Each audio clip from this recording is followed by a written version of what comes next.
Meus irmãos, a paz do Senhor, graças a Deus que nos dá a vitória por nosso Senhor e Salvador Jesus Cristo. Nós estamos aqui fazendo a pré-aula da nossa quinta lição, que traz por título Ruth. E dessa feita, nós vamos aprender sobre um personagem que muitas pessoas falam sobre a vida dela. O texto áureo da nossa lição diz assim: E disse, porém, Ruth: Não me instes para que te abandone e deixe de seguir-te, porque onde quer que tu fores, irei eu, e onde quer que pousares, ali pousarei eu.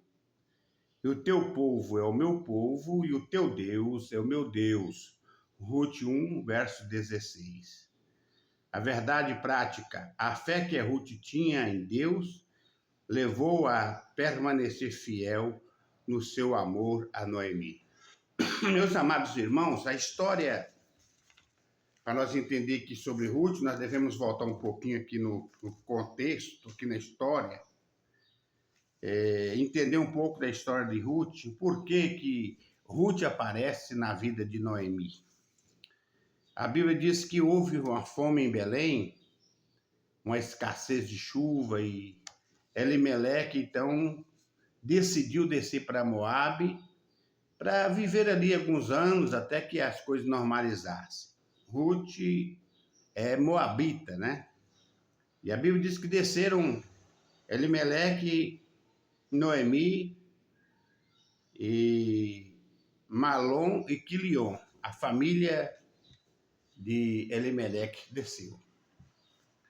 Mas a Bíblia diz que, passados alguns dias, houve fartura. Passado o tempo, houve fartura novamente em Belém. Porém, Noemi já estava viúva e também sem os 2 filhos, e com ela 2 viúvas, né? Jovem. Então ela disse às suas noras: Minhas filhas, voltem para a sua família. Aqui está no capítulo da nossa lição, capítulo 1, 15 a 18. Porque eu já estou de idade. Se eu me casasse hoje, até eu ter um filho para vocês casar, e se não dava para vocês esperar. Então a Orfa prontamente resolveu voltar, beijou a sua sogra e voltou. E a Bíblia diz que a Noemi falou assim para Ruth: Volta também, minha filha. Ela disse: Não me inste, não fica aí me importunando, e eu não te deixarei. Onde tu fores, irei eu. Não fique me falando para me te abandonar, que eu não vou abandonar. Aonde tu deitares, dormir, eu também estou ali junto. O seu povo agora é o meu povo, e o seu Deus é o meu Deus. Eu me converti ao Deus de Israel. E Noemi olhou para aquela moça, a decisão dela, então resolveu levá-la para Belém, sabendo também que iria enfrentar uma grande adversidade com seus parentes, porque eles não aceitavam a mulher estrangeira moabita entre eles, costume diferente, adoração a deuses diferentes, né? Os moabitas adoravam Quemós, aquele deus que o povo jogava criança para queimar nos braços dele. E Israel, Deus abomina sacrifício humano. Mas mesmo assim, Noemi levou Ruth, e eles chegaram no tempo da colheita, né? Porém, pobres, elas não tinham nada. As terras agora precisavam de um remidor que a comprasse de novo. É bom entender a questão da compra da terra, porque Deus, lá em Levítico, proibiu que o povo vendesse a terra para uma pessoa que ficasse com ela para sempre. E que as terras, quando a pessoa vendesse, se ele não tivesse como resgatá-la, ela voltava para o dono original no ano do jubileu. Mas se a pessoa pudesse resgatar novamente aquela terra ou um parente, ele somava, porque a terra era vendida pelo que ela produzia. Então, se era 20 anos faltava 20 anos para o ano do jubileu, aquela terra valia X, porque ela produzia tanto por ano. Então, se faltava 30 anos, era computado pelo que ela rendia. Então, a pessoa era obrigada a devolver a terra. Qualquer tempo que o vendedor quisesse resgatar, ele tinha o direito de resgatar. Como Noemi não tinha mais dinheiro, um parente próximo tinha que ser o remidor, resgatar a terra. Então, é o que nós vamos aprender aqui, que ela precisou de um remidor. E quem foi o remidor? Foi Boaz. Na verdade, ele tinha um outro parente mais próximo que podia ser o remidor daquela questão ali. Porém, aquele parente recusou, então Boaz assumiu a responsabilidade de ser o remidor delas, para suscitar o nome à família de Elimeleque. A introdução diz assim: foi no período dos juízes, durante uma época de fome que assolou a Palestina, que Elimeleque, o cidadão de Belém, mudou para Moabe, Rute 1:1, onde os seus 2 filhos casaram com 2 mulheres moabitas, Ofra e Rute. Depois que os 3 homens morreram, Noemi, mulher de Elimeleque, e Rute voltaram para Belém, onde Rute se tornou mulher de Boaz e, por consequência, uma antepassada do rei Davi. Rute 4:17. Até tem um corinho que fala que Rute foi bisavó do rei Davi, não é isso? Então, aqui é uma trajetória de fé, de perseverança. E o que eu vejo na Noemi é que Noemi estava em Moabe, mas o coração dela estava lá em Belém. Ela foi porque mulher naquele tempo não tinha uma voz altiva, dizer eu não te acompanho. Não, ela foi. E depois de tanta perca, a Bíblia diz que quando ela voltou, as mulheres, não é tua Noemi, ela disse, não me chama Noemi não, gente, me chama de Mara. Quer dizer, amargura, eu sofri tanto, saí rica daqui e voltei sem nada. Mas ela não desistiu, ela sabia do costume da terra, que alguém poderia usar de bondade, remir, né? Tornar comprar as terras que outrora foram deles. A vida de Ruth, a biografia. Ruth foi uma moabita que viveu no período dos juízes e que parece que aparece como personagem principal do livro do Antigo Testamento, que leva o seu nome. O significado do nome Ruth é discutido entre os estudiosos. Há uma possibilidade de ela ser o significado que significa algo como companhia feminina. Ruth casou primeiro com Malom, Ruth 4:10. Depois, já viúva, casou-se com Boaz. Malom era o filho primogênito de Elimeleque e Noemi. Ruth 1, 2, 4 e 3. Boaz era um parente de Elimeleque. Amados irmãos, Ruth, ou melhor, Noemi procurou um parente, ela sabia o costume da época. Ruth estava alheia a tudo lá em Belém. Ruth não sabia de nada, dos costumes. Ela só sabia que estava servindo o Deus de Noemi, né? Ela foi ensinada. E ela então se converteu ao Deus de Israel, ao contrário da Ofra, que ela optou voltar para trás, para os seus velhos costumes, né? Ela não quis abandonar a sua terra, era um direito dela. Porém, quando Deus tem um propósito na vida de alguém, ele faz alguma coisa vir acontecer para que o propósito dele se cumpra na vida das pessoas. Ruth e Noemi, 1 e 2. Elimeleque acabou morrendo e em seguida os seus 2 filhos também faleceram. Com a morte do marido e dos filhos, Noemi resolveu partir rumo à terra natal.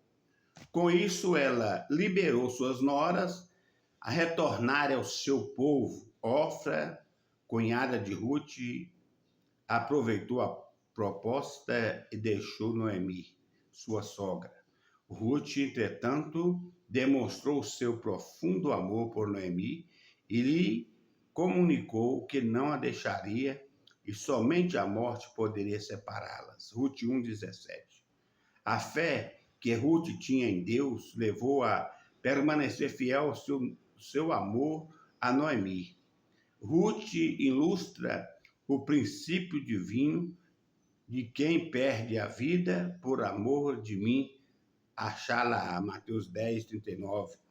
Então Ruth deixou todo o conforto em Moabe, deixou toda a sua família, deixou tudo que ela cresceu vendo, desfrutando, para ir por fé a um lugar que ela não conhecia e sabia que não seria bem recebida naquele lugar. Porém, a fé é, como diz a palavra de Deus, é o firme fundamento das coisas que se espera e prova das que se não veem. E Deus já havia traçado, né, um projeto para a vida de Ruth, pela sua fidelidade, pelo seu temor, a sua obediência. Ela partiu sem saber o que poderia lhe acontecer. Porém, ao lado dela tinha uma mulher de oração, tinha uma mulher crente, temente ao Deus de Israel, e que sabia muito bem os bons costumes e como servir a um Deus verdadeiro. E elas partiram juntos, chegaram a Belém. Porém, as pessoas olhavam para Ruth assim por cima dos ombros, e ela não foi bem recebida, mas Noemi a enviou para os campos de Boaz. Sabia que poderia acontecer algo de bom naquele lugar. Ruth confiava em Deus. Qual o motivo desta determinação em não deixar a sua sogra ir sozinha? Certamente, fidelidade. Ruth reconheceu e aprendeu a amar em meio ao luto e dificuldades. Um Deus diferente, um Deus provedor, um Deus que ela não conhecia em sua terra natal. O que mudou em Ruth foi o seu coração. Noemi, como estrangeira, não teve êxito em terra estranha, mas Ruth estava convicta de que Deus de Israel estava cuidando delas. Instruir-te-ei e ensinar-te-ei o caminho que deves seguir e guiar-te-ei com os meus olhos. Salmo 32, verso 8. Veja aí a diferença de quem tem a consciência e quem não conhece. Porque Deus não abençoou Elimeleque, sua família em Moabe. Eles foram sabendo que estava quebrando um pacto. Eles não deveriam misturar com o povo estrangeiro. E aí eles não foram bem-sucedidos. Ao contrário de Ruth, Ruth veio e foi abençoada. Aleluia.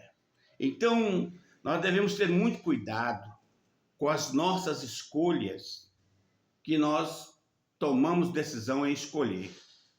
Devemos saber, em primeiro lugar, se Deus está no controle, se é do agrado de Deus ou não do agrado de Deus. Porém, quando nós fazemos alguma escolha que Deus aprova, a bênção de Deus nos segue, como está lá em Levítico, né? E as bênçãos te acompanharão. Tem muita gente que fica pulando de galho em galho, caçando bênção, atrás de bênção. Quando você está dentro da vontade de Deus, as bênçãos te acompanham, te seguirão. Aleluia. Então, quando a pessoa tem consciência do Deus que ele serve, o Deus verdadeiro, ele fica tranquilo, como eu preguei esses dias, aquietai-vos e sabei que eu sou Deus. A gente tem hora que você tem que sossegar, aquietar e saber que Deus está no controle de todas as coisas. Item 2, Ruth na terra de Judá. A lei da generosidade. Na lei de Moisés, Deus ordena que Israel permitisse aos pobres necessitados recolherem os grãos deixados no campo depois da colheita. Levítico 19, 9, 23, 22, Deuteronômio 24, 19. Deus quer que aqueles que têm em abundância compartilhem com os necessitados. 2 Coríntios 8, 13, 15. Quando Deus nos dá em abundância, é para que multipliquemos as nossas boas obras. Quando contribuímos, isso aumenta a nossa dedicação a Deus. Mateus 6, 21. E propicia suas bênçãos sobre nós, sobre o nosso assuntos financeiros. Você pode ver lá em Malaquias que Deus, falando ao seu povo, diz: trazei os dízimos, oferta à casa do tesouro, para que haja mantimento na minha casa. E depois vocês podem fazer prova de mim se eu não abrir janela do céu e derramar bênção sobre vocês. Então a fidelidade é algo que Deus agrada. Ah, irmão Gaspar, mas se eu não pagar o dízimo, você vai vivendo aí também. Só que a Bíblia diz: em que vós me roubais? Eles perguntam: Senhor, nós estamos roubando o Senhor em que mesmo? Deus diz: nos dízimos e nas ofertas. Tem gente que tem dificuldade, né, para entregar o dízimo, Senhor. Tem que falar: vou pagar o dízimo. Ninguém paga dízimo, ninguém está pagando, está entregando o que não é dele. Entendeu? E quando você faz isso por fé, Deus abre as portas e te abençoa.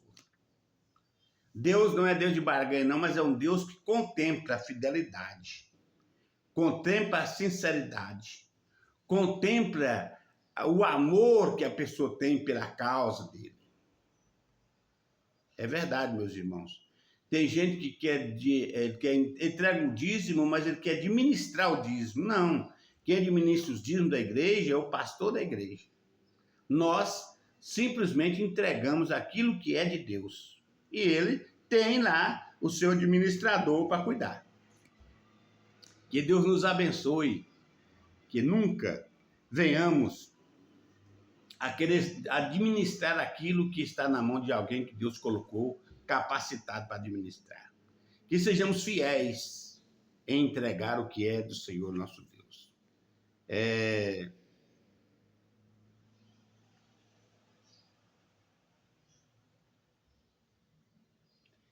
Ruth vai rebuscar espigas. O que é rebuscar? Catar aquilo que ficou para trás. Veja a diferença de quem está colhendo de quem está rebuscando. Quem está atrás catando o que cai porque ele é pobre, ele é necessitado, ele não tem. Mas o que está colhendo, ele tem com abundância. Foi que aconteceu que quando Boaz viu aquela moça, perguntou: quem é essa moça aí, estrangeira, diferente das outras? Ele dizia: está aqui desde cedo trabalhando, meu senhor. Calada. Ele olhou: ela é viúva do filho de Elimeleque. Aí Boaz entendeu. Disse: deixa cair alguns molhos para ela aí. Não deixa. Quando for comer, beber, chama ela, dá comida para ela. A coisa foi encaixando, porque Noemi sabia muito bem para onde ela deveria mandar a sua nora. E ela então ficou ali e voltou de tarde com aquela mucutona de cevada, de trigo, né? E muito feliz porque foi abençoada. Então, eu fico pensando, nós na igreja temos as nossas irmãs da assistência social. Sempre elas estão entregando cesta básica para as pessoas. As irmãs levam para o ciclo de oração, as irmãs levam no dia da reunião, cada um leva aí alguma coisa, né? Não perecível. E as irmãs trabalham na assistência social para ajudar as pessoas que precisam. É um papel da igreja, né? E que as pessoas que têm dado não têm faltado, Deus tem abençoado. Então vamos ser generosos. Vamos fazer alguma coisa por alguém que não está tendo, né?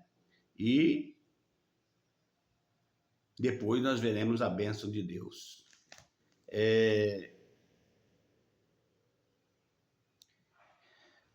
Duas mulheres haviam chegado a Belém na época da colheita e logo Ruth se ofereceu para ir buscar sustento como filha e como mulher mais jovem. Era o que se esperava de Ruth.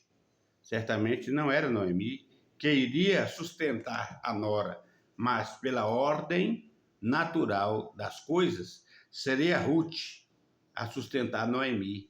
E ela foi trabalhar, teve sucesso, e logo no seu primeiro dia de trabalho. Segundo as leis judaicas, que favoreciam os estrangeiros, Ruth acaba voltando para casa alimentada e com suprimento para sua sogra. Ela não ficou estacionada, ela foi atrás. Nós precisamos entender, meus irmãos, que Deus às vezes faz-nos promessas, mas nós devemos tirar o pé do chão, ir atrás, correr atrás dos objetivos, não é? Vamos supor, Deus fala para uma pessoa, você vai ser uma médica, para uma moça, para um rapaz, ou um médico, mas se ele nunca for na faculdade, ele nunca vai ser médico. Se ele nunca correr atrás dos seus objetivos, ele não vai conseguir. Eu vou lá fazer o teste, Deus vai me ajudar onde eu vou riscar. Não, você precisa ler, gente. Para chegar lá, você saber, ter consciência do que você está fazendo, não é isso? Então, vamos fazer a parte que cabe a nós e o resto Deus vai completando na nossa vida. A lei da semeadura, 2 e 3. Aqui está um princípio que sempre funciona. Semeadura e colheita. Ruth colheu o que plantou.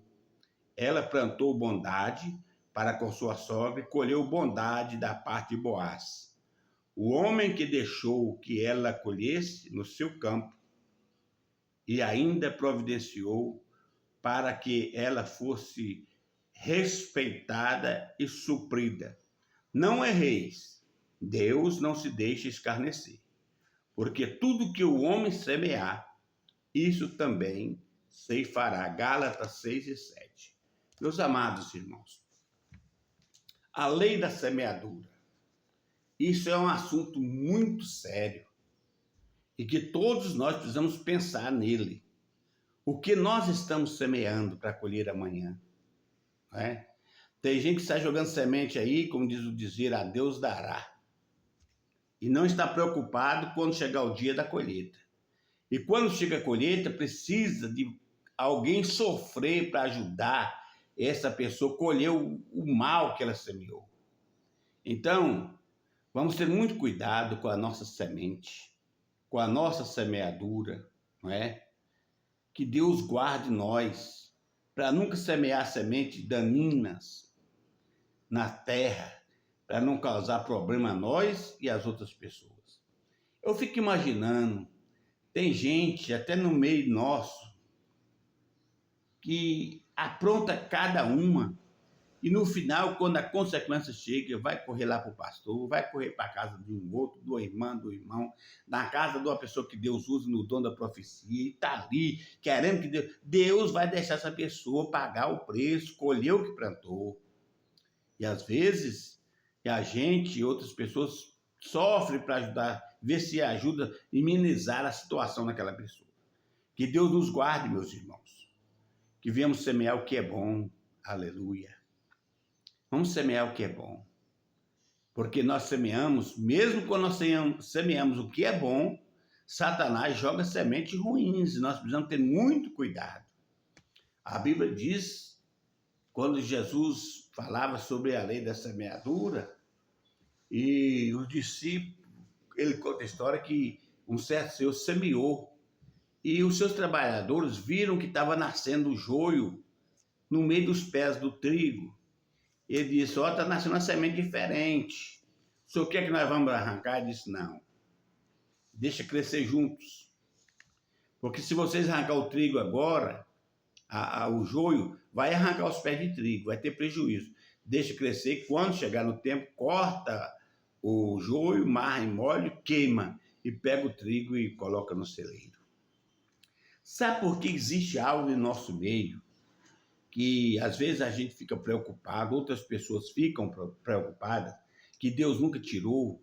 É porque se tirar, vai abalar um pé de trigo que está ao lado dele e o prejuízo será grande.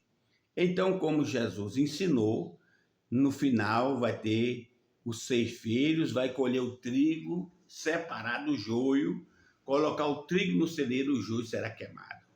Portanto, meus amados, vamos ter muito cuidado com a nossa semeadura para não prejudicar a nossa vida e a vida das pessoas que estão ao nosso lado. Ruth deita aos pés de Boaz. Isso aqui foi um costume, né? Quando a pessoa deitava aos pés de um remidor, estava dizendo para ele que queria algo. O ato de Ruth deitar-se aos pés de Boaz deve ser considerado à luz dos costumes daqueles dias. Foi algo discreto e sem conotação de intimidade. Boaz permaneceu na eira a noite inteira para proteger a sua colheita. Ruth também foi para lá e, pela sua atitude, demonstrou a Boaz o seu desejo de se casar com ela. Uma vez que ele era o parente próximo do falecido, o falecido marido dela, o parente redentor, Ruth 3, 6 a 9. Então era o único que estava ali na altura, e ela então foi recorrer a ele, e ele admirou a atitude de Ruth. Ele admirou e disse, olha, vai para sua casa, deu para ela um bom punhado de trigo, né, de cevada, e disse, eu vou resolver essa questão. Boaz, o remidor. Boaz tornou-se um remidor de duas maneiras. Primeira, casou-se com Ruth e assim preservou o nome de Elimeleque, o falecido marido de Noemi. O primogênito de Boaz. Ruth era considerado filho da linhagem, o primogênito de Boaz e Ruth. Era considerado filho da linhagem de Elimeleque, porque era o primogênito, né? Ruth 4, 5 e 10.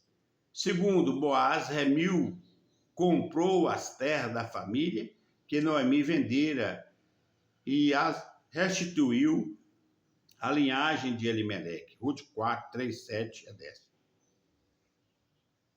Boaz é o tipo de Cristo no Antigo Testamento, o qual, semelhantemente, redime o crente das duas maneiras.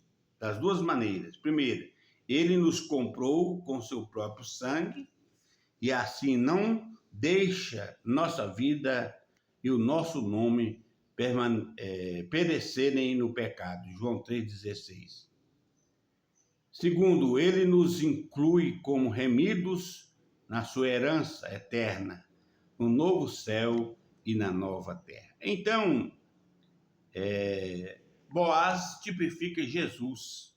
Eu sempre digo, quando eu prego no Velho Testamento, eu sempre gosto de pregar no Velho Testamento, que as coisas do Velho Testamento são a sombra do Novo Testamento.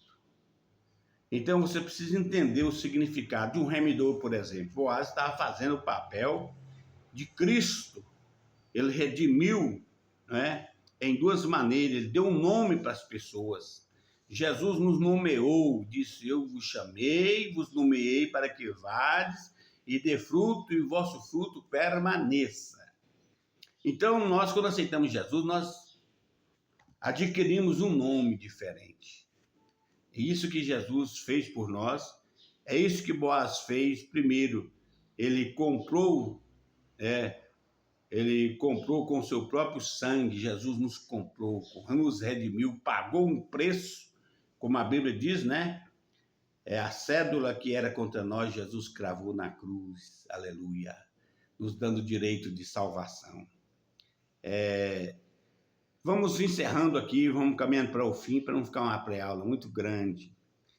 3:3, o Senhor abençoou Noemi. Embora Noemi tivesse passado por grande tristeza e adversidade na vida, manteve sua fé em Deus. Por causa da sua fé perseverante, Deus ordenou os eventos de tal maneira que, no final, ela teve uma vida agradável e abençoada. Ela podia testificar no final da vida que o Senhor é muito misericordioso e piedoso. Tiago 5:11. Aleluia. Meus amados, Deus não desampara os que nele esperam. Eu fico olhando a atitude de Noemi, aquela mulher crente, ela acompanhou o marido por submissão, mas ela estava com o coração lá na terra dela, no seu povo, na sua parentela. O crente nunca deve desamparar a sua igreja, como a Bíblia diz, não deixar a igreja como é costume de alguns. Eu passei alguns dias aí sem ir à igreja, mas assistindo sempre aqui de casa. Agora estou indo à igreja, não estou indo todo dia, porque ainda estou com os ferros na perna, mas eu vou ali, vou glorificar a Deus, eu vou bendizer o nome do Senhor, né? E a Ele merece toda a honra, toda a glória, toda a adoração. E quando nós vamos à igreja, meus irmãos, é como diz o pastor Aldair, nosso presidente, nós vamos ali como se fosse o último culto, porque não sabemos se teremos uma outra oportunidade para adorar a Deus, glorificar o seu nome. A gente vai à igreja não é só para falar, não. Nós vamos ali para adorar a Deus, glorificar o seu nome, ouvir a sua palavra, né? Se nós tivermos a oportunidade, nós também precisamos ter alguma coisa para falar, porque a Bíblia diz, além disso, requer-se dos dispenseiros que cada um se ache fiel. Então, quando o pastor diz, irmão fulano, vem trazer uma palavra, nós precisamos ter algo de Deus para falar à igreja, né? Falar aos que estão nos ouvindo. Conclusão. Deus honrou a decisão de uma jovem virtuosa que deixou seu país idólatra a fim de permanecer leal ao Deus de Israel, juntamente com sua sogra, Ruth 1:16. Deus permitiu que Ruth se tornasse parte da família terrena, através da qual Cristo veio ao mundo. Amém? Graças a Deus. Nós sabemos que Ruth gerou Obed, Obed gerou Jessé, Jessé a Davi, assim veio, e Maria veio da descendência de Davi. Deus abençoe aos meus irmãos, meus colegas de aulas e pré-aulas, a irmã Juliana ali em Lavandeira, Deus abençoe sua vida, minha filha. Deus abençoe o presbítero Samuel Avelino lá em Palmas. Deus abençoe o presbítero e pastor local da igreja lá em Luzimangue, o irmão pastor Edson Nilton. Deus abençoe o auxiliar o Anderson Vieira. Deus abençoe o auxiliar Luciano Dias, nosso irmão, amigo. Deus abençoe os comentaristas, o professor Lorival, que comentou essa lição. Deus continue te abençoando, dando saúde ao senhor. Deus abençoe o pastor Jean, que é comentarista também das revistas bíblicas, ao pastor Gilvan, que também é comentarista, que a graça do Senhor nunca falte na vossa vida. Deus abençoe a direção geral, o pastor, o presidente Aldair Gonçalves, e ao lado dele os vice-presidentes, que a bênção do Eterno esteja sobre todos vocês, professores, superintendente e os nossos alunos da Escola Bíblica Dominical. Fiquem todos na paz do Senhor. Amém.